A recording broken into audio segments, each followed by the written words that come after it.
sekilas ini adalah sudah disampaikan juga tadi sama Mas Yanuar. Next. Saya adalah alumni Universitas Airlangga, Fakultas, kalau dulu sebenarnya masih Fakultas Ekonomi saja. Dulu di kampus sempat aktif waktu dulu di Senat itu sempat jadi ketua bidang pembinaan di Senat, kemudian tahun kedepannya saya termasuk ke jajaran pertama, saya nggak tahu masih ada sampai sekarang atau enggak ya, kita membentuk Himpunan Mahasiswa Manajemen. Saya kebetulan wakil ketua Himpunan Manajemen pertama kali didirikan pada saat itu. Lebih ke mengisi kekosongan karena skripsi nggak selesai-selesai, kuliah nggak pernah, nggak ada kuliah lagi setelah 3 tahun. Jadi untuk mengisi, saya coba aktif di Senat dan di Himpunan Mahasiswa. Saya pikir ini menjadi penting adik-adik sekalian ya. Ini saya rasakan di perjalanan karir selama bekerja, bahwa aktivitas selama di Senat dan di Himpunan itu menjadi salah satu tempat saya melatih. Ya. Melatih berorganisasi, melatih berinteraksi, melatih kemampuan untuk berkomunikasi. Jadi banyak sekali hal yang bisa kita dapat di dalam melakukan aktivitas di satu organisasi. Nah, menurut saya ini menjadi penting adik-adik kalau adik-adik punya kesempatan untuk bisa bergabung. Misalnya aktif juga membantu Bu Eli atau Pak Yanuar di PPKK atau di tempat lain, di UNER ada aktivitas lain, itu menjadi penting. Karena bekerja tidak hanya skill, tapi banyak juga atribut lain yang kita butuhkan untuk bisa melengkapi kita secara personal itu lebih aktif ya, lebih terlihat.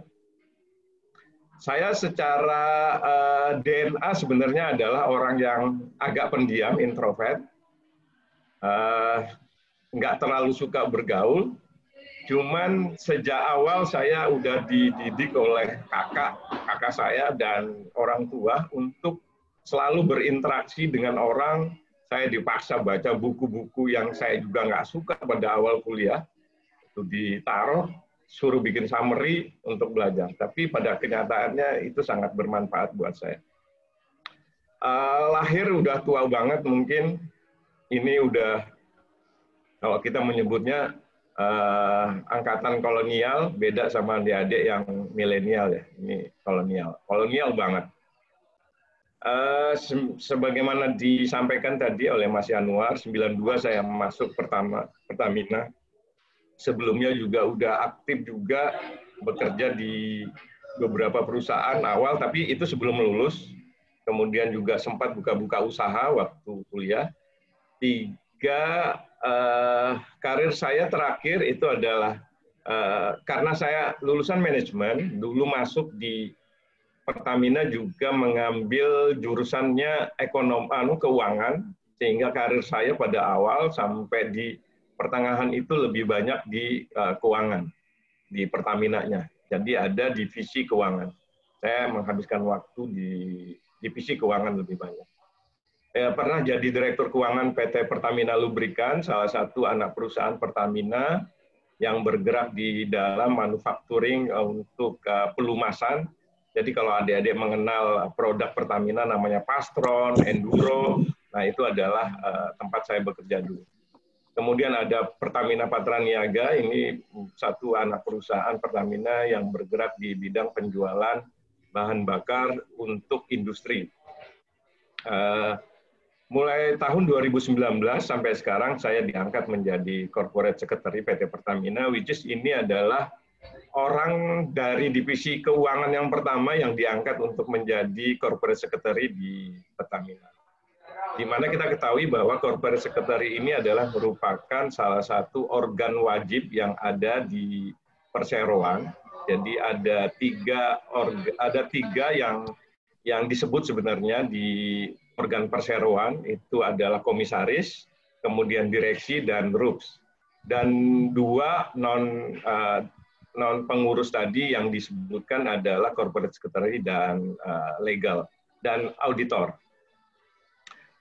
Selain itu saya juga pernah dipercaya merangkap ya menjadi komisaris Pertamina International East Timur. Ini adalah salah satu anak perusahaan Pertamina yang beroperasi di Timor Leste, di luar negeri, bergerak di bidang penjualan BBM, LPG, dan lain-lain. Juga kemudian tahun 2019, saya dipindah menjadi komisaris di PT Pertamina International Shipping. Ini adalah satu perusahaan Pertamina, anak perusahaan Pertamina yang bergerak di bidang perkapalan, tidak saja di dalam, tapi juga di luar negeri.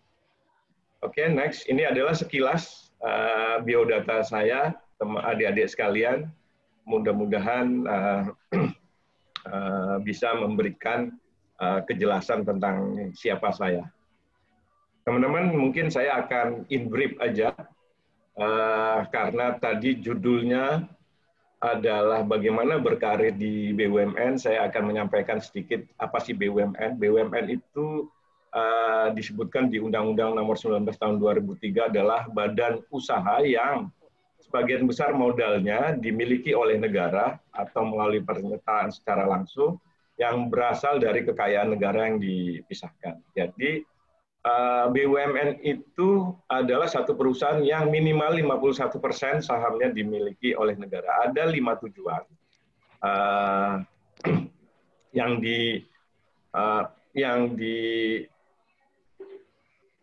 diinginkan oleh pemerintah dengan pendirian dari BUMN ini adalah pertama memberikan sumbangan bagi perkembangan perekonomian nasional.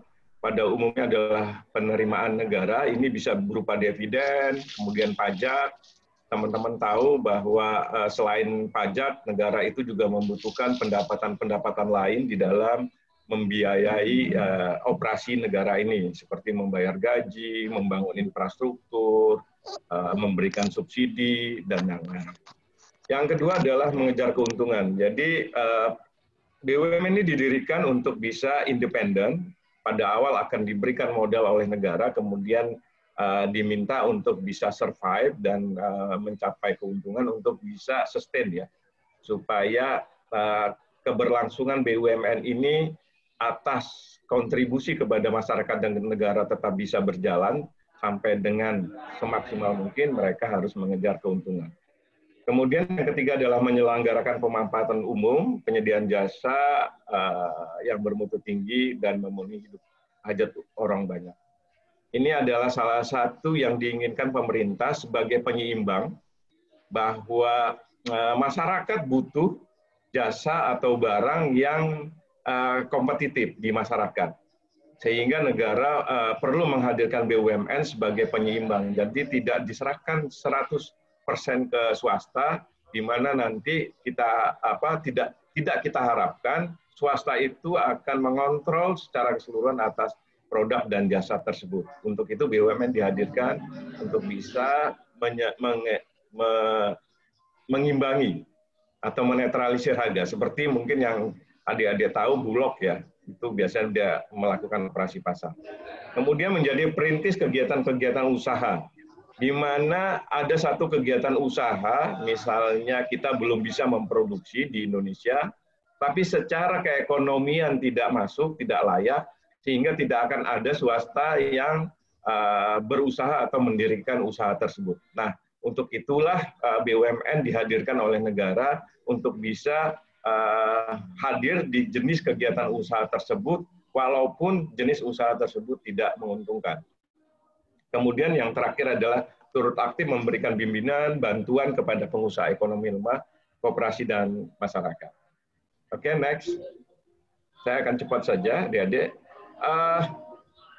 Saya sebenarnya secara pribadi nggak terlalu setuju dengan judul yang diajukan oleh PPKK, karena kita lihat ya dari profil BUMN, ini sebenarnya untuk kategori korporasi kita adalah BUMN itu adalah merupakan korporasi yang terbesar ya, dibanding dengan swasta.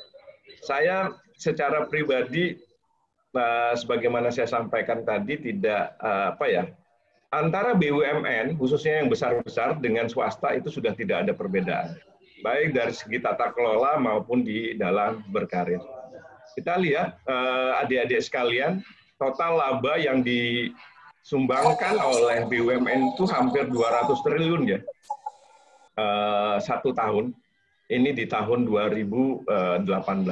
Kita lihat bagaimana besarnya kontribusi BUMN di dalam perekonomian nasional.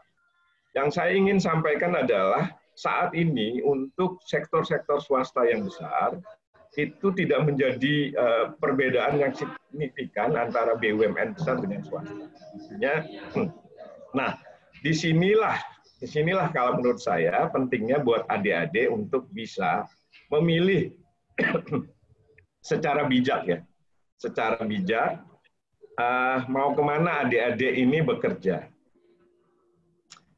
Adik-adik mungkin di ekonomi sudah mulai mengenal istilah high risk, high return gitu ya.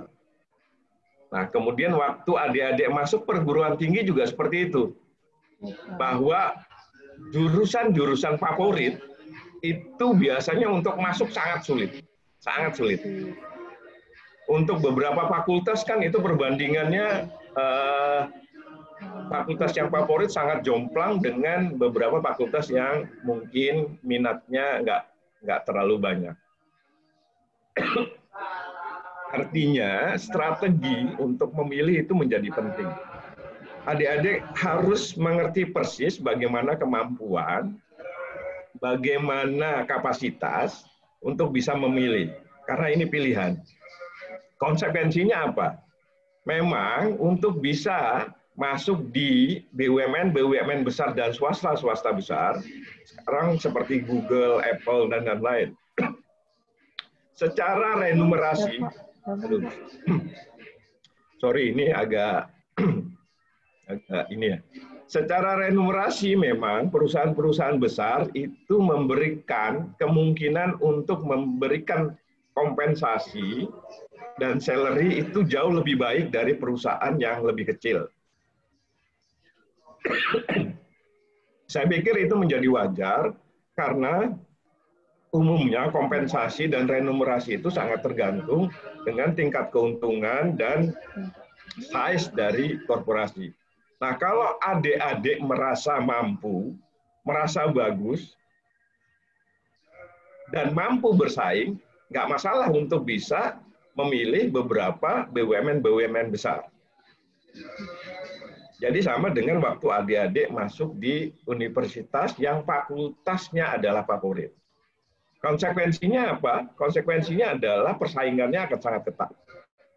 Saya informasikan misalnya di Pertamina, untuk tahap awal administrasi saja, kalau pada saat kita buka untuk bisa memilih calon pekerja yang akan kita tes, itu IP-nya ya, IPK, itu biasanya kalau saat ini minimal sudah di 3,4, 3,5. Karena kalau tidak dibatasin itu, yang mendaftar akan sangat luar biasa banget ya, sampai jutaan gitu, untuk misalnya hanya 50 posisi atau 500 posisi gitu. Sehingga untuk awal memang IPK menjadi penting untuk tahapan pada saat seleksi administrasi. Itulah pentingnya teman-teman untuk tidak frustasi bahwa masih banyak perusahaan-perusahaan lain dengan yang klasifikasi agak di bawah. Karena ini adalah konsekuensi seperti itu. Jadi itu yang mau saya sampaikan ke teman-teman. Mumpung masih masih di tahap awal, jangan lupa untuk bisa mencapai prestasi yang sebaik-baiknya dari sisi pendidikan, karena itu akan menjadi bekal yang sangat bermanfaat pada saat teman-teman mencari kerja. Next. Saya akan memberikan gambaran sedikit tentang Pertamina. Jadi Pertamina ini adalah satu perusahaan yang merupakan perusahaan yang terintegrasi, perusahaan energi yang terintegrasi dari hulu sampai hilir, di mana 100% kepemilikan sahamnya dikuasai oleh negara. Ada 3 kementerian yang menjadi pengawas dari Pertamina. Yang pertama adalah Kementerian Keuangan, kemudian Kementerian Energi dan Sumber Daya Manusia, kemudian yang terakhir tentunya adalah Kementerian BUMN. Next. Ini adalah bisnis prosesnya, sebagaimana saya sampaikan tadi bahwa Pertamina itu bergerak dari upstream sampai downstream. Jadi kita satu perusahaan yang merupakan integrated oil company. Jadi kami Pertamina itu mulai mencari minyak sejak di bawah tanah, sampai kemudian dibawa, diolah, dan sekaligus memasarkan sampai dengan end customer. Jadi ini adalah lini bisnis yang dijalankan oleh Pertamina. Kami menyentuh hampir semua bidang usaha yang terkait dengan oil and gas. Tapi tentunya kami juga nanti, oke, next mungkin. Ini adalah visi dan misi bahwa Pertamina visinya to be the world class energy company. Kita ingin menjadi satu perusahaan yang global company yang mempunyai reputasi mendunia.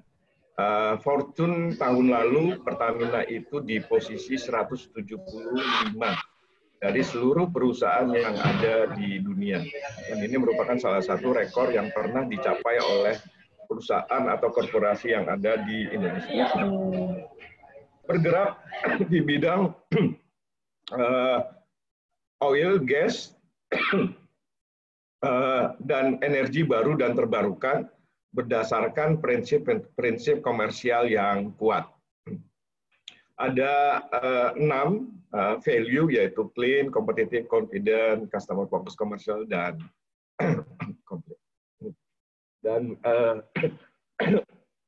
capable. Oke, next. Ini adalah susunan komisaris dan manajemen yang ada di Pertamina. Ini adik-adik mungkin tahu, yang pertama adalah Pak Ahok, biasa kita panggil Pak Basuki, kemudian ini ada Pak Budi dari BUMN, ada Pak Eko Sarial dari ESDM, Pak Condro Kirono, ini mantan jenderal di kepolisian, ada Pak Isa, ini dari Kementerian Keuangan, ada Alexander Lay dari KSP, Sekretariat Presiden, kemudian ada David Binge, profesional. Pada saat ini ada 6 direksi yang ada di Pertamina, yaitu Direktur Utama, kemudian ada Direktur Strategi, Portofolio, dan Pengembangan Usaha, kemudian ada Direktur Logistik dan Infrastruktur, ada Direktur Keuangan, ada Direktur Sumber Daya Manusia, dan Penunjang Bisnis. Ini adalah formasi pengurus dari perseroan PT Pertamina. Next. Jumlah manpower, jumlah karyawan itu sekitar 2018 itu sekitar 13.000. Kita seperti itu aja sih. Rata-rata 1 tahun itu pensiun sekitar 200, 300, dan kita juga biasanya rekrut sebesar itu juga. Ini adalah komposisi dari pekerja Pertamina. Pasca sarjana itu sudah di sekitar 1.200-an, kemudian sarjana itu di hampir 7.000, diploma ada 4.000, SMA dan SD masih SMA dan SMP masih, karena ini peninggalan-peninggalan dari zaman-zaman dulu. Ini jumlah komposisi yang ada di Pertamina, jadi tidak terlalu banyak. Tapi kalau kita secara grup, termasuk di anak-anak perusahaan, itu hampir mencapai sekitar hampir 50.000 secara total. Oke, next. Saya mungkin sedikit memberikan gambaran bagaimana tahapan kepegawaian Pertamina nanti jika adik-adik satu saat ada minat dan keinginan untuk bergabung di Pertamina. Mendaftar biasanya melalui website kami, ptpertamina.com, di sana ada rekrutmen dan mendaftar secara online. Pertamina tidak membuka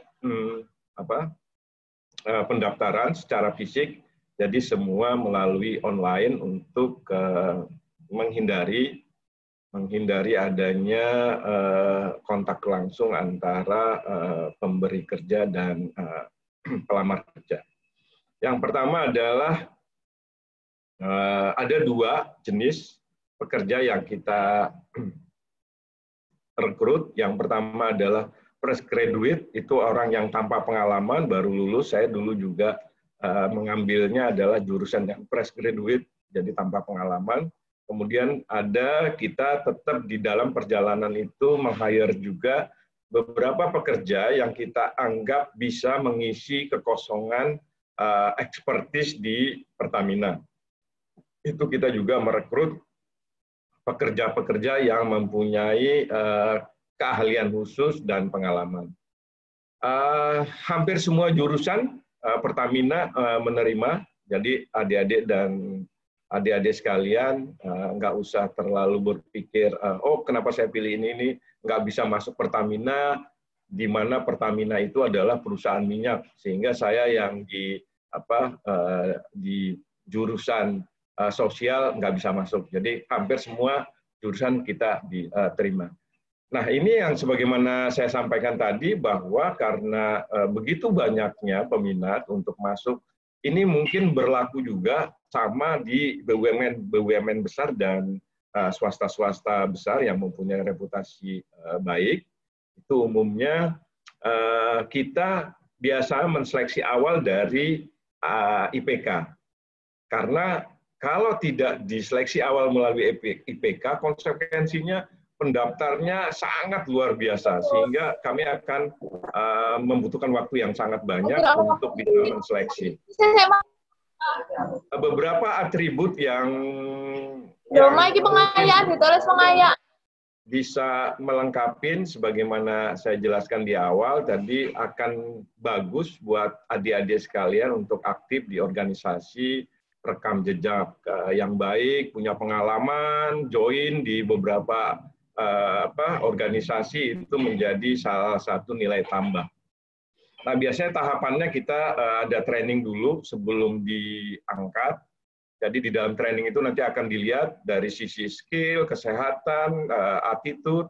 Jadi kalau misalnya adik-adik udah masuk, untuk bisa benar-benar dijaga. Jadi kalau kita dulu kayak ABRI lah ya, begitu masuk istilahnya senggolan, ada yang nantang berkelahi, yang ada potensi untuk terkait dengan masalah hukum, itu akan kita hindarin. Jadi istilahnya mau dilemparin orang sandal, kayak mau dipisuhi, kayak mau diapapun, kita nggak akan merespon, karena akan mempunyai dampak atau konsekuensi yang bisa mengganggu kita untuk bisa diangkat menjadi pekerja. Kemudian ada penilaian kinerja. Nah, saya pikir ini berlaku hampir di semua korporasi yang sudah mempunyai platform yang bagus ya, bahwa semua digaji, kemudian kenaikan golongan, recognize itu berdasarkan kinerja. Jadi semua penilaian, penggajian itu berbasis kinerja. Jadi tidak ada lagi mungkin kalau kita zaman dulu sering mendengar bahwa yang penting tidak berbuat kesalahan, asal kerja padanya, tetap gaji naik, tetap terus. Itu udah nggak bisa lagi, zamannya udah berbeda, persaingan sudah sangat ketat. Untuk itu kita udah nggak ada ruang lagi lah buat manusia-manusia seperti itu. Sama dengan adik-adik sekalian. Artinya kerja keras itu sudah mulai harus dibangun sejak saat ini. Nah, kalau buat saya sih adik-adik kerja keras itu dibangun dengan cara satu untuk bisa belajar sebagus-bagusnya. Kalau misalnya sejak lebih awal itu sudah mulai kira-kira melihat potensi untuk materi skripsi misalnya. Jadi jangan sampai kayak pengalaman saya dulu, saya agak telat, itu saya tahun ketiga itu udah tinggal sedikit teorinya, tinggal 1-2 mata kuliah, saya kuliah setiap semester, tapi sisanya skripsi, tapi nggak selesai-selesai, karena tidak sejak awal sudah menyiapkan kira-kira materi apa. Nah, pada saat adik-adik diberikan materi kuliah, kalau ada materi-materi yang menurut adik-adik menarik, itu sudah bisa dicatat, kemudian dipelajari, didalami, mudah-mudahan beberapa alternatif itu bisa menjadi bahan skripsi nantinya. Sehingga pada saatnya adik-adik masuk di skripsi itu tidak memulai lagi dari awal. Kemudian ada kompensasi dan manfaat, pekerja juga kita secara rutin juga dilakukan pelatihan, ada kesempatan untuk sekolah lagi S2, S3, dan ini juga menjadi penting adik-adik bahwa umumnya perusahaan-perusahaan besar itu memberikan kesempatan yang cukup besar dibanding perusahaan-perusahaan yang kecil untuk mendapatkan kesempatan sekolah di jenjang yang lebih tinggi lagi ya, seperti S2 dan S3. Kemudian secara rutin juga tetap ada coaching dan mentoring, kemudian ada reward dan punishment sebagai konsekuensi. Kemudian biasa kita juga ada batasan umur sampai bekerja, kalau di Pertamina itu sampai umur 56. Ada juga kesempatan early leave, itu biasa kita ada kalau di beberapa momen kita harus melakukan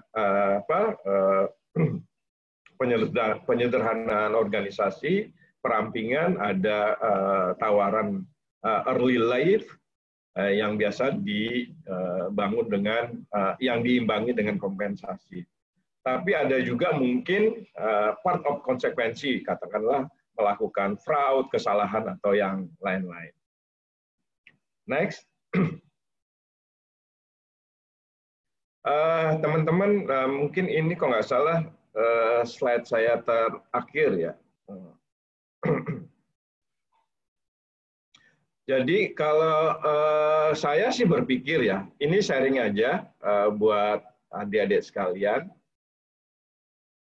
Secara prinsip bahwa terus belajar adalah satu keharusan. Mungkin kalau adik-adik yang beragama Muslim, belajar itu kan tidak ada habisnya waktunya.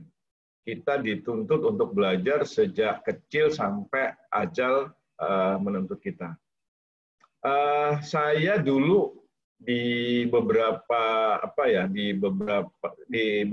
unit operasi, saya ditempatkan misalnya di Cilacap atau di lain. Di sana saya orang yang paling rajin untuk ke library, ke perpustakaan. Saya tahunya setiap saya nulis peminjaman buku itu, kok atasnya masih nama saya, bawahnya masih nama saya, atau nama saya masih cukup banyak dibanding orang-orang yang hadir. Saya memanfaatkan kesempatan itu, walaupun sudah diangkat menjadi pekerja Pertamina, tapi ada beberapa keilmuan yang mungkin saya belum bisa dapatkan untuk bisa bersekolah lagi. Saya manfaatkan kesempatan untuk terus belajar. Jadi saya pinjam buku-buku dari perpustakaan yang cukup lengkap di perusahaan untuk bisa mengupgrade diri saya. Pribadi yang baik juga menjadi sesuatu yang wajib buat kita untuk bisa berkarir dengan baik. Walaupun gini ya adik-adik, saya sebenarnya cukup sungkan ini dengan undangan dari Bu Eli, karena saya juga bukan orang yang sukses-sukses banget dalam artian di BUMN. Memang Pertamina adalah BUMN terbesar ya, tapi saya memang belum sampai di jenjang direksi. walaupun corporate secretary itu dipandang orang banyak bahwa itu adalah posisi non-RUPS ya, direksi non-RUPS kalau orang beberapa menyebutnya untuk corporate secretary. Nah, menjadi pribadi yang baik ini dalam artian saya adalah orang yang tidak segan untuk bisa berhadapan dengan atasan saya.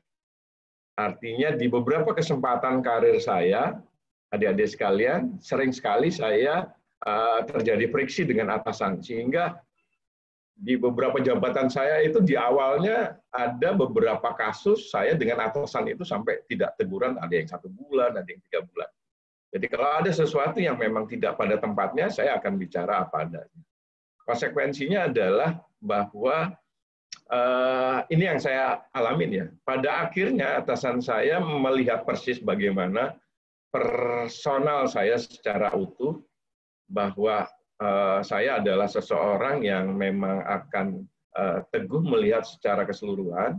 Jadi tidak bicara masalah asal Bapak senang kalau istilah dulu ya. Yang penting bos happy. Itu saya bukan prinsip saya banget, tapi saya ingin bahwa atasan saya mempunyai kinerja yang baik. Kalau ada sesuatu yang tidak pada tempatnya, saya akan menyampaikan.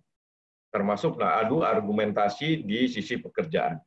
Saya tidak pernah takut untuk berbantah dengan atasan. Mungkin itu salah satu yang menjadi bahan penilaian dari direksi untuk mengangkat saya menjadi corporate secretary, karena sebenarnya saya kan basicnya adalah orang keuangan, di mana corporate secretary itu adalah orang yang harus mengerti secara keseluruhan tentang korporasi. Kemudian disiplin ini menjadi penting, adik-adik sekalian. Saya sudah sangat sering berada pada posisi pekerjaan yang mesti pulang dari kantor itu jam 11 sampai jam 12 malam, kemudian pagi jam 6 saya sudah harus di kantor, dan itu hampir 360 hari setahun. Jadi sangat sering banget saya pada posisi itu, tapi saya tidak pernah memanfaatkan misalnya, kita udah cukup malam untuk pulang, misalnya jam 1, jam 2 malam baru pulang, which is jam kerja saya udah over, tapi pada saat masuk kerja saya tetap akan patuh pada jam masuknya. Konsekuensinya adalah bahwa keseimbangan itu menjadi penting, teman-teman, adik-adik sekalian, bahwa bekerja saja tidak cukup, kita juga harus menjaga diri. Keseimbangan artinya pada saat ada kesempatan olahraga untuk memperbaiki fisik, memperbaiki pemikiran, itu juga menjadi penting. Dan yang kemudian adalah networking. Kalau menurut saya ini mungkin ya beranjak dari filosofi. Kalau di Islam itu, maaf saya karena beragama Islam, ini mungkin supaya lebih mudah menangkapnya ya. Filosofi di Islam itu ada yang namanya silaturahmi. Dan ini kalau menurut saya sama dengan networking. Jadi makin sering orang bersilaturahmi, makin membuka pintu rezeki orang itu. Networking ini menjadi penting karena orang tidak akan pernah melihat adik-adik sekalian pada saat berkarir di pekerjaan itu kalau mereka tidak mengenal adik-adik sekalian. Networking itu adalah bagaimana kita berinteraksi, bagaimana kita mengenal, bagaimana kita menjalin hubungan. Dan itu menjadi satu peluang yang sangat penting buat kita karena kita bisa menjadi top of mind dari pengambil keputusan pada saat mereka mencari pekerja yang paling pas untuk menduduki jabatan tersebut.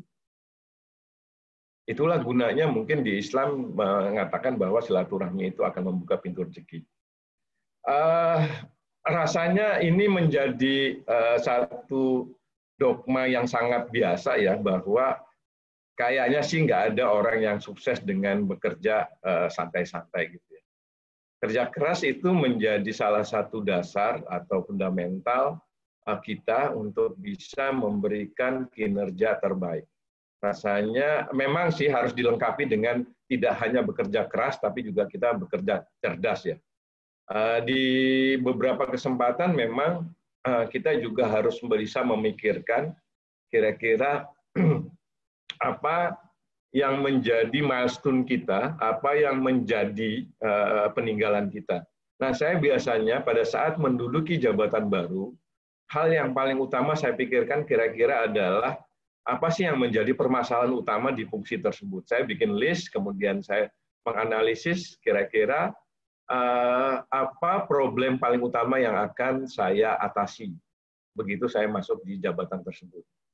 Dan ini akan menjadi milestone saya, sehingga pada saat saya pindah ke fungsi lain dan suatu saat bernostalgia, saya biasanya nanya, ini masih dipakai nggak sistem ini? Atau peralatan ini masih dipakai nggak? Itu sebagai salah satu ukuran saya.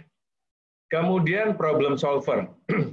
Nah, problem solver ini adik-adik sekalian di dunia kerja, di dunia hidup, bahwa tantangan, halangan, kesulitan itu akan selalu ada.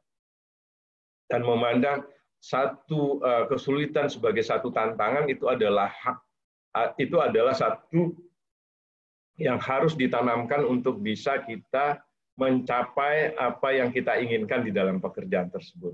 Jadi jangan melihat setiap kesulitan, setiap halangan sebagai salah satu barrier, ya, sebagai salah satu, aduh ini akan susah ini ngerjainnya, aduh ini akan repot nih kerjanya. Tapi ini adalah satu challenging, ini ada satu, gua mesti bisa, aku harus bisa mengatasi ini.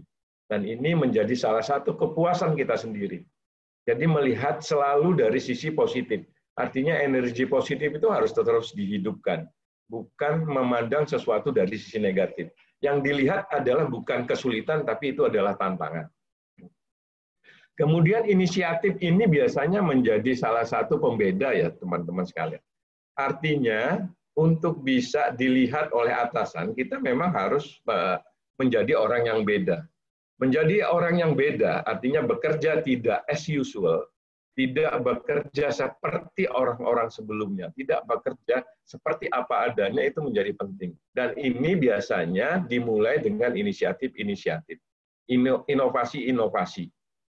Nah, sehingga ada sesuatu yang baru yang kita tawarkan, tentunya bergerak ke arah yang lebih baik. Kemudian juga ada masalah adaptasi. Teman-teman sekalian, saya mungkin di Pertamina adalah salah satu pekerja yang lintas sektoralnya cukup banyak. Jadi kita biasa di beberapa korporasi besar itu dimasukkan di divisi-divisi berdasarkan latar belakang pendidikannya.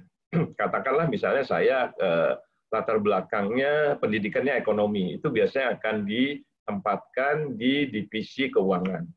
Kemudian ada mungkin adik-adik yang mempunyai latar belakang ilmu sosial, komunikasi, itu biasanya ditempatkan di corporate communication, atau biasa kita kenal dengan humas.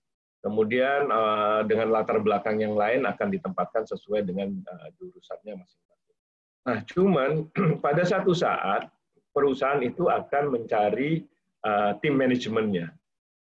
Artinya manajemen tingkat atasnya. Di mana manajemen tingkat atas ini biasa yang dicari adalah orang-orang yang mengerti secara keseluruhan proses bisnis perusahaan. Untuk itulah menjadi penting buat kita untuk mengetahui pekerjaan-pekerjaan yang tidak saja menjadi pekerjaan kita sehari-hari. Jadi saya di waktu-waktu lowong tidak hanya mempelajari tentang pekerjaan saya sebagai orang keuangan, tapi juga mempelajari bagaimana teman-teman operasi, bagaimana teman SDM, bagaimana teman-teman yang lain bekerja.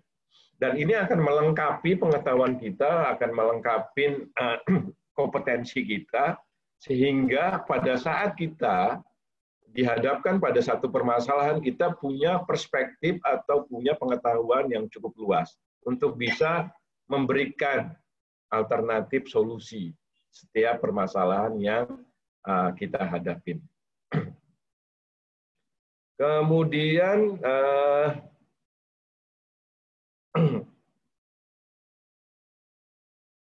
doa menjadi satu hal yang saya pikir tidak terpisahkan.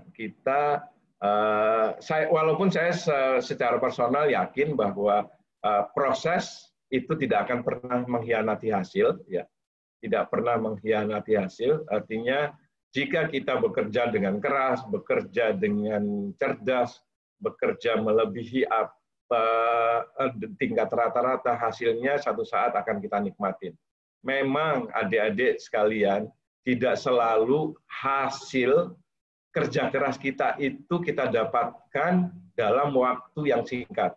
Bisa saja kerja kerasnya sekarang nanti akan dilihat 5 tahun ke belakang. Jadi jangan pernah mengendorkan semangat, jangan pernah melemahkan kemampuan, jangan pernah melemahkan kemampuan diri. Saya ingat cerita dari salah satu komika. Dia adalah sekarang komika yang sangat sukses nasional. Dia bercerita seperti ini. Saya pada awalnya adalah penyiar di radio kecil ya. Dia di radio kecil karena dia baru memulai kerja, nggak mungkin untuk bisa masuk ke radio-radio besar. Jadi untuk bisa dia akan start di radio-radio kecil. Nah, cuman dia sangat mencintai pekerjaan dia dan dia tidak pernah menyia-nyiakan setiap kesempatan yang diberikan pada saat dia menjadi penyiar. Jadi apapun temanya, apapun kondisi hatinya, apapun kondisi lingkungannya, dia tidak pernah terpengaruh. Dia akan memberikan yang terbaik di setiap kesempatan yang ada. Ceritanya seperti ini. Karena dia bekerja seperti itu terus, satu saat ada seorang produser TV di Jakarta yang ke Bandung. Dia berkarir pertama di Bandung, di radio kecil di Bandung. Tidak top radionya. Dan ada orang produser dari Jakarta naik taksi, kemudian taksi itu kebetulan menyiarkan berita yang disampaikan oleh komika tersebut. Dan si produser itu sangat terkesan dengan bagaimana dia cara membawakan. Di sana ada soul, ada energi positif, ada kecintaan yang timbul atas pekerjaan tersebut. Sehingga hasil setiap dia menyiar itu sangat luar biasa. Ya, jadi sehingga si produser itu sangat melekat di benaknya. Kalau satu saat saya buat acara, saya pingin dia gitu kan. Satu saat dia balik ke Jakarta, kemudian dengan teman-teman dengan yang lain, dia membuat satu acara ya, satu program. Sebenarnya yang ada di benak dia adalah si penyiar tadi, tapi karena dia di Jakarta dan dia tahu bahwa ini adalah di Bandung, dia akhirnya mencari talent-talent yang ada di Jakarta. Kemudian dia melakukan pengetesan, dia tidak pernah puas. Setiap talent, padahal di Jakarta cukup banyak ya talent-talent yang dia tes untuk bisa mengisi acara tersebut. Hingga akhirnya dia nekat, dia ke Bandung, dia mencoba cari radio tersebut, ketemulah orang itu.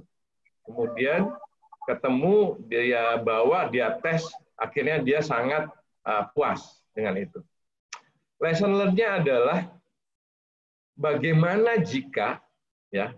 jika si komika tersebut pada hari dia didengarkan oleh si produser itu, dia membawakan acara tersebut dengan setengah hati.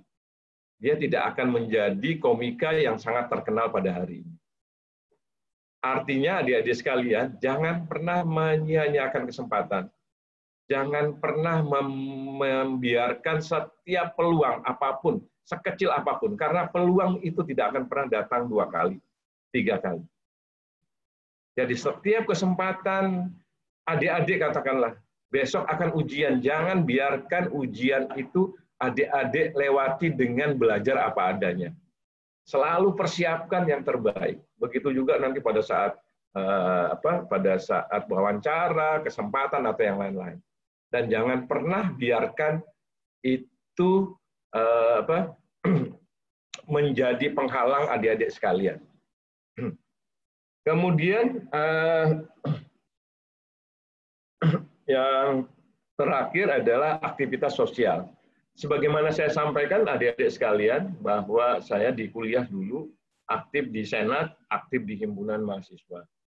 Itu memberikan kesempatan saya untuk mengasah diri bagaimana berinteraksi dengan teman-teman, bagaimana berinteraksi dengan lawan kita. Kita sangat terbiasa kalau di Senat dan himpunan itu untuk beradu argumentasi, untuk bisa mengemukakan pendapat, bagaimana membuat perencanaan, bagaimana mengeksekusi, kemudian bagaimana mengatasi konflik, bagaimana kita mendirect tim kita, bagaimana memaksimalkan kerja tim kita.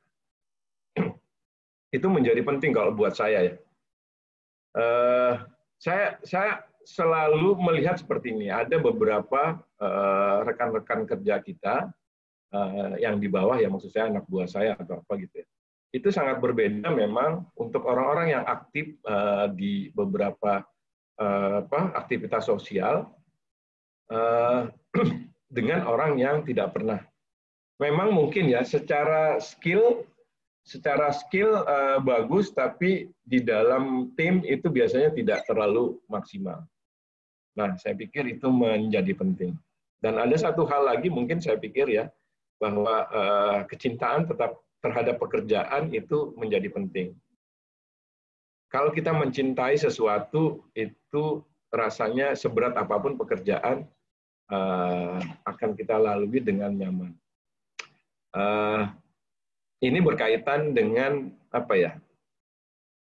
Dengan hati ya. Kalau saya ingat ada kata-kata dari salah satu ustadz, dia bilang gini, mencintai itu adalah kata kerja, dicintai itu kata sifat, tapi cinta bukan kata benda. Mencintai itu kata kerja, dicintai kata sifat, tapi cinta bukan kata benda. Karena cinta adalah kata hati. Kebetulan teman-teman saya juga setingkat saya, kalau kita sebutannya di level 1, level eselon 1 itu di bawah direksi itu adalah senior vice president ya, SVP. Beberapa rekan saya SVP itu udah banyak yang loncat ke beberapa BUMN. Begitu juga di BUMN. Jadi di BUMN itu ada yang namanya talent pool BUMN. Talent pool kementerian. Itu isinya biasanya adik-adik sekalian adalah satu level di bawah direksi dan direksi BUMN secara keseluruhan. Kita biasanya diambil, kita mengisi keahlian kita apa, passion kita apa, track record kita apa. Nah, sehingga pada saat di kementerian butuh talent-talent tersebut, butuh tokoh-tokoh yang akan menempati BUMN, karena kan BUMN juga diisi oleh orang-orang yang mempunyai batas juga, batas umur dan batas periode jabatan, sama dengan presiden lah. Presiden kan 2 kali periode 5 tahun gitu. Sama di kita juga 1 periode kita 5 tahun, kemudian ada kesempatan 2 periode untuk di BUMN yang sama. Nah, biasanya periode ketiga kita nggak bisa lagi di BUMN tersebut, kita harus loncat ke BUMN lain. Dan untuk direksi kita, kalau saya misalnya keluar ke BUMN lain, itu harus pensiun. Jadi harus dipensiunkan.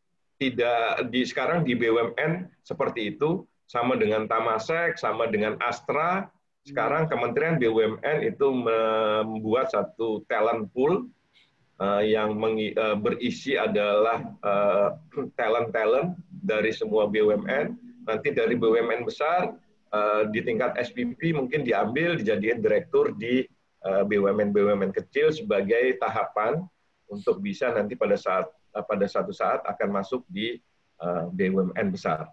Karena untuk bisa menjadi direktur di BUMN, itu harus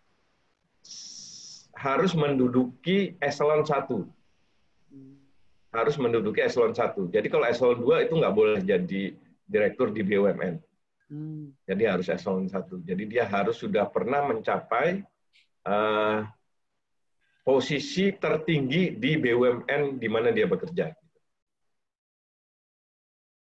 Jadi yang paling penting gini Mas Randy, mungkin kalau Mas Randy melihat banyak direksi-direksi di anak perusahaan, di BUMN besar, itu dia menduduki posisinya tidak sesuai dengan jurusan atau latar belakang pendidikan yang dia miliki.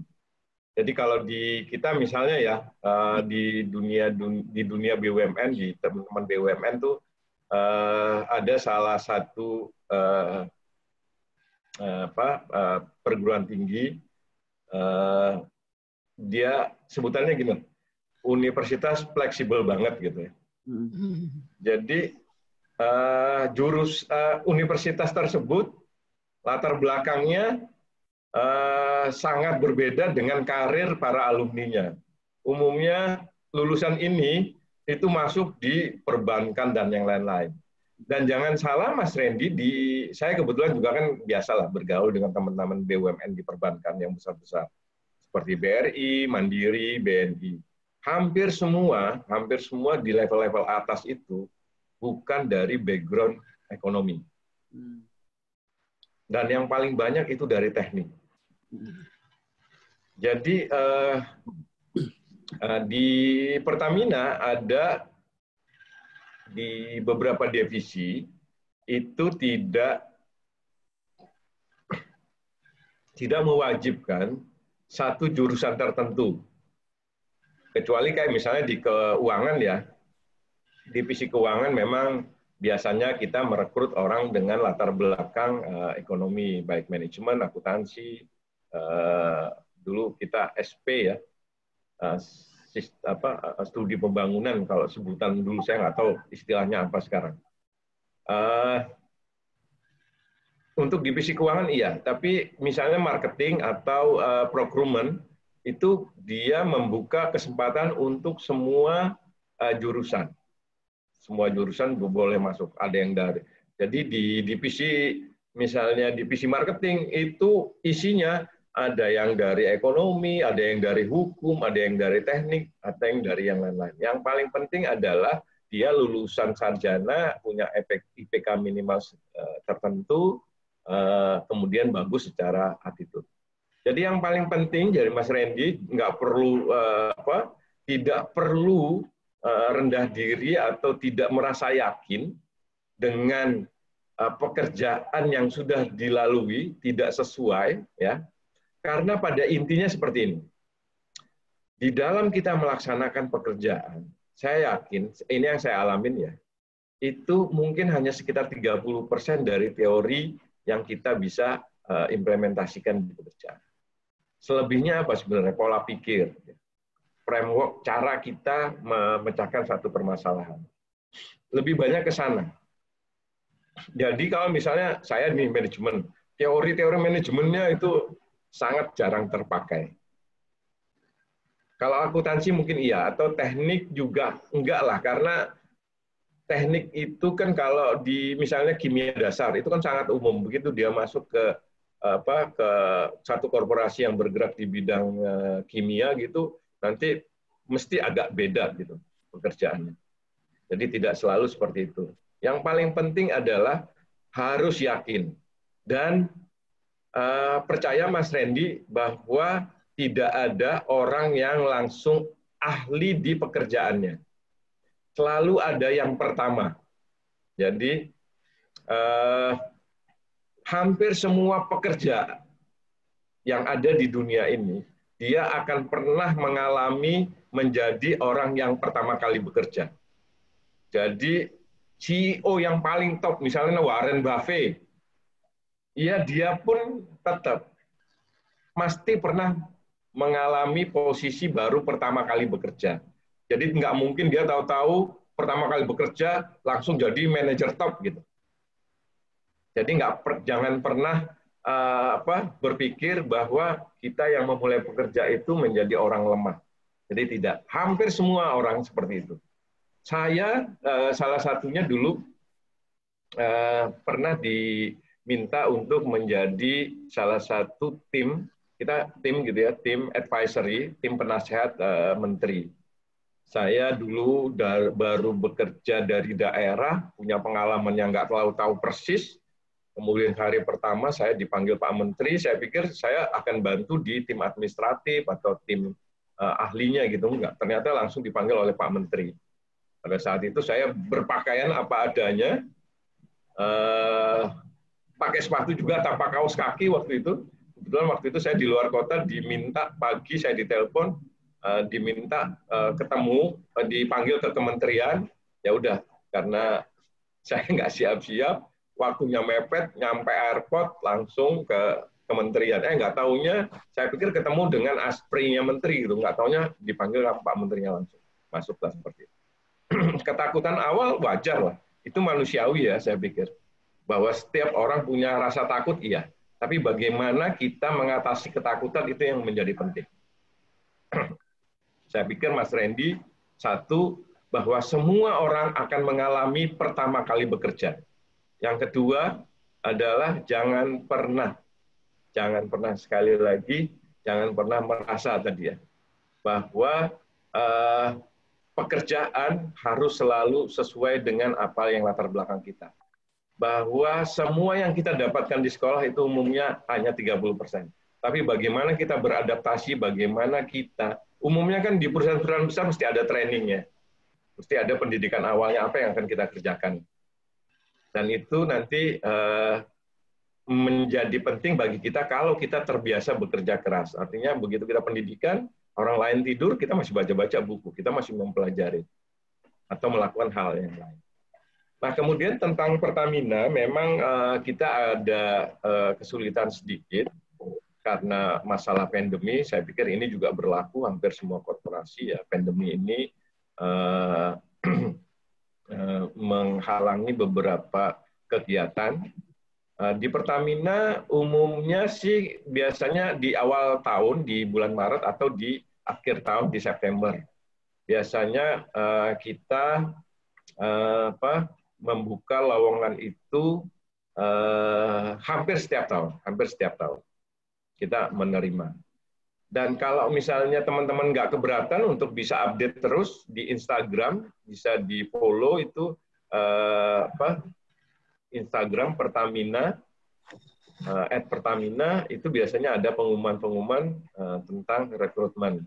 Jadi banyak sekali penipuan-penipuan, adik-adik sekalian, banyak sekali orang yang memanfaatkan tentang mencari kerja di Pertamina ini, kemudian kayak semacam buka lowongan dan lain-lain. Tapi jangan pernah percaya kalau emailnya itu tidak ditujukan ke destinasinya pertamina.com ya. Misalnya saya Tajudinur @pertamina.com atau recruitment@pertamina.com. Tapi kalau misalnya yang lewat lain-lain itu biasanya nggak benar.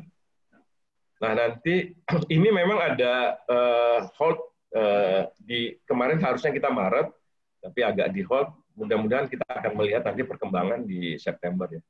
Kalau mau update terus bisa lihat di pertamina.com, www.pertamina.com, rekrutmen. Kalau pada saat lowong ya adik-adik nggak silakan aja buka di sana, atau kalau nggak follow Instagram Pertamina. Itu bisa dapat update-nya ya tentang bahwa kita misalnya buka rekrut di sini. Saya yakin hampir semua manusia itu akan dihadapkan dengan kesulitan-kesulitan. Jadi ada satu istilah ya, bahwa kita tidak akan pernah bangkit kalau tidak pernah jatuh. Adik tidak akan pernah bagaimana merasakan sakit dan bisa recover kalau tidak pernah jatuh. Jadi jangan pandang kegagalan atau kesulitan itu sebagai salah satu hukuman atau ketidaknyamanan. Kesulitan selalu ada. Tapi bagaimana kita menyikapinya itu yang menjadi penting. Bahwa orang sukses itu bukan orang yang tidak pernah gagal. Tapi orang sukses adalah orang yang bagaimana dia bisa mengatasi kegagalan dia. Jadi saya ulangi sekali lagi bahwa orang sukses adalah bukan orang yang tidak pernah gagal. Saya di dalam perjalanan mencari kerja juga bukan daftar langsung masuk, enggak juga. Jadi pada saat awal dulu saya juga enggak cuma daftar Pertamina. Jadi saya juga daftar di beberapa, cuman memang pada saat itu pada saat bersamaan dengan Pertamina sih ada 2 waktu itu saya diterima. Cuman saya akhirnya memilih Pertamina. Tapi saya ada gagal di wawancara, pernah juga. Sudah daftar, tes, kemudian diwawancara gagal. Pernah juga. Cuman sekali lagi bahwa lihatlah kegagalan itu sebagai salah satu peringatan bahwa ada yang memang harus kita perbaiki. Satu, misalnya kalau dari sisi agama, mungkin ibadah kita nggak terlalu bagus, sehingga doa kita nggak dikabulkan Tuhan.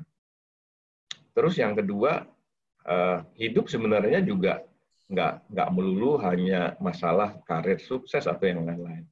Adik-adik sekalian, kalau boleh sih saya berbagi, hidup bukan hanya tentang karir yang cemerlang, bagaimana tentang mengumpulkan harta yang sebanyak-banyaknya, bagaimana tentang mendapatkan segala sesuatu yang kita inginkan. Tapi bagaimana kita bahagia dengan hidup kita. Saya pikir itu menjadi penting. Di keluarga saya, hampir semua saudara saya, ya, hampir semua, itu umur 35 umumnya keluar dari pekerjaan. Karena kata saudara-saudara saya nggak pernah akan jadi orang kaya kalau cuma jadi pekerja. Jadi kebetulan ada dua saudara saya yang sangat sukses dulu. Pada saat zamannya dia mungkin 1 bulan tuh bisa menghasilkan sekitar 1 miliar. Ya. Jadi punya aset di mana-mana, punya mobil gampang banget, keluar negeri gampang banget liburan. Dan itu menurut saya jauh lebih sukses daripada saya. Saya udah nggak ada apa-apanya. Dia pendapatan dia udah bisa, zaman dulu itu udah bisa sampai 10 kali, 20 kali lipat dari saya. Jadi berkarir di BUMN, berkarir di perusahaan besar, itu bukan satu-satunya bukan satu-satunya kehidupan yang memang harus adik-adik jalani.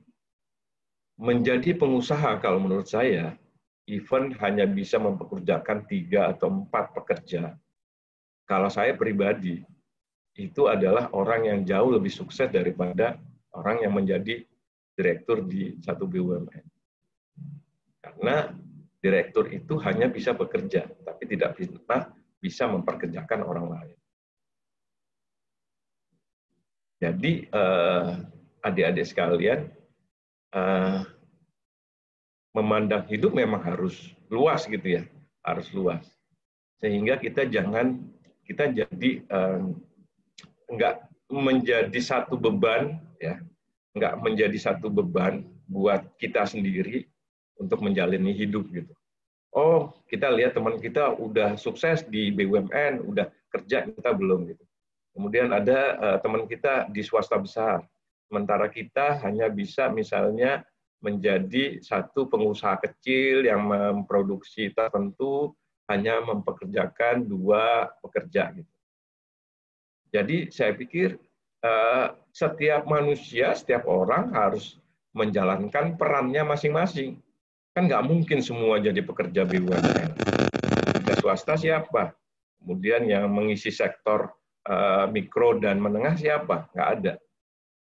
Jadi kalau saya sih bagaimana yang paling penting itu.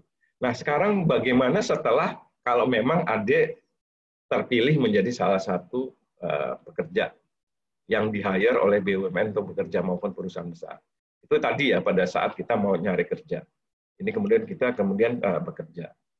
Sama adik-adik sekalian seperti mana saya sampaikan tadi bahwa apakah saya mempunyai hubungan yang mulus-mulus dengan atasan, apakah karir saya kemudian mulus-mulus terus.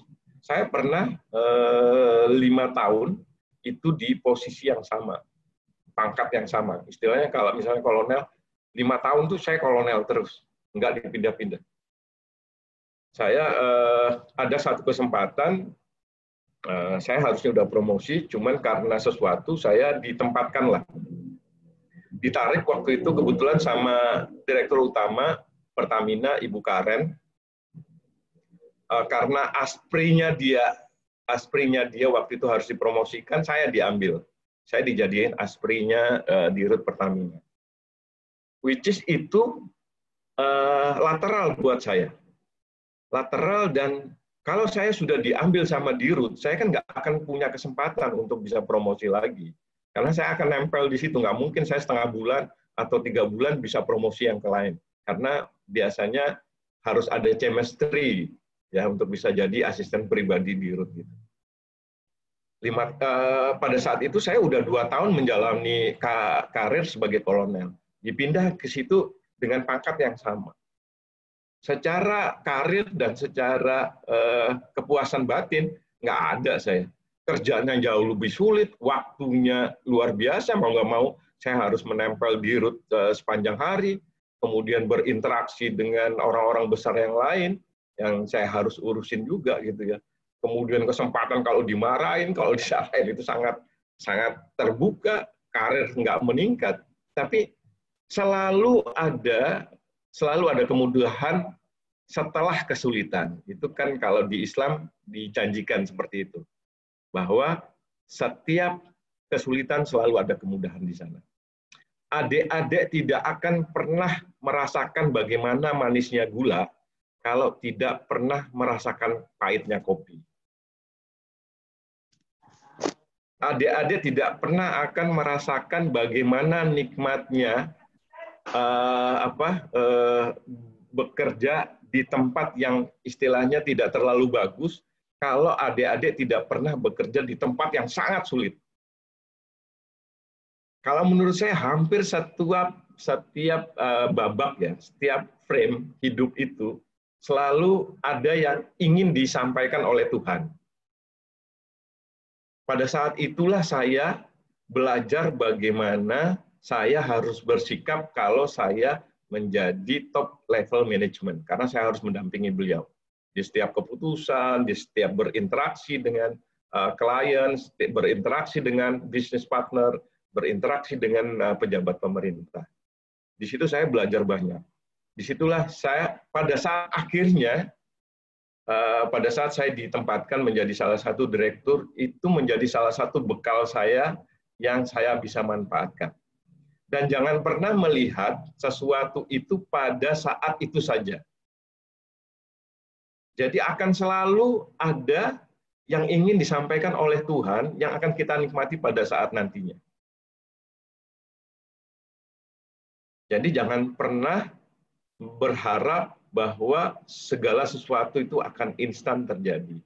Bagaimana proses itu menghasilkan pada saatnya. Banyak proses. Begitu juga, saya kerja keras terus ya. Saya kerja keras terus. Sampai pada satu saat saya juga nggak dinilai bagus, kemudian saya juga nggak diapresiasi promosi. Kalau saya 2 tahun kerja kerasnya. Tahun ketiga, saya turunkan semangat saya turunkan kinerja saya. Kalau pada saat itu orang lain menilai saya pada tahun ketiga, saya tidak akan pernah punya kesempatan untuk dipromosikan di kesempatan yang lain. Jadi jangan pernah adik-adik menyia-nyiakan waktu, berbuat apa adanya, do your best itu penting. Kalau saya pribadi juga jangan pernah, kalau saya sih ya nggak pernah berpura-pura manis ke atasan asal bapak senang, itu juga saya nggak pernah. Saya lebih karena itu buat saya lebih bahagia. Saya lebih suka bekerja bahagia daripada mungkin karir bagus tapi nggak bahagia. Makanya saya suka kopi, karena kopi nggak pernah berpura-pura manis. Jadi seperti itu, Mbak Nabila, bahwa Mbak Nanda, setiap kesulitan selalu ada, tidak akan pernah orang itu hidup tanpa kesulitan, tapi yakinlah bahwa kesulitan itu justru membuat kita kuat. Jadi orang olahragawan tidak akan pernah menjadi sukses kalau dia tidak pernah berlatih, which is berlatih itu sangat sulit, orang bisa tidur-tidur santai-santai, kita menghabiskan tenaga, menghabiskan waktu, menghabiskan resource untuk bisa membuat kita kuat. Dan jangan pernah frustasi kalau kita terjatuh, karena kita tidak akan pernah bangkit kalau kita tidak pernah jatuh.